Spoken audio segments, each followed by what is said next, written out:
Welcome viewers আমাদের Bangla digital platform YouTube চ্যানেলে। বন্ধুরা, এই ভিডিওটির মাধ্যমে আজকে আমরা জেনে নেব বর্তমানে বাজার মূল্য সোনা এবং রূপোর সোনার দামের পার্থক্য কত এবং রূপোর দামেরই পার্থক্য কত। এছাড়া আমরা জেনে নেব হলমার্ক সোনার গহনা, খুচরো পাকা সোনা এবং পাকা সোনার বার, এই তিনটি সোনার পার্থক্য। বর্তমানে হলমার্ক সোনার গহনা 22 ক্যারেট 1 গ্রামের দাম হলো 10,470 টাকা, অর্থাৎ 15 টাকা বেড়েছে, এবং 10 গ্রামের দাম হলো 1,04,700 টাকা, অর্থাৎ 150 টাকা বেড়েছে।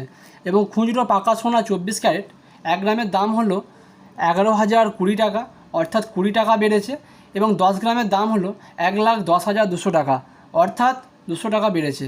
পাকা সোনার বাট 24 ক্যারেট 1 গ্রামের দাম হলো 10,965 টাকা, অর্থাৎ 20 টাকা বেড়েছে, এবং 10 গ্রামের দাম হলো 1,09,650 টাকা, অর্থাৎ 200 টাকা বেড়েছে। তো বন্ধুরা, চলুন রূপোর দামটি দেখে নেওয়া যাক।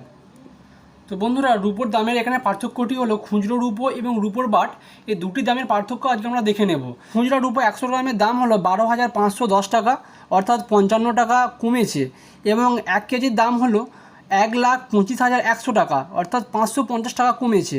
রূপোর বাট 100 গ্রামের দাম হলো 12,500 টাকা, অর্থাৎ 55 টাকা কমেছে, এবং 1 কেজির দাম হলো 1,25,000, অর্থাৎ 550 টাকা কমেছে। তো বন্ধুরা, এই ছিল আজকে সোনা ও রূপোর দামের পার্থক্য নিয়ে আপডেট।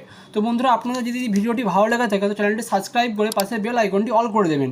এছাড়া ভিডিওটি বন্ধুদের মাঝে বেশি বেশি করে শেয়ার করে দেবেন।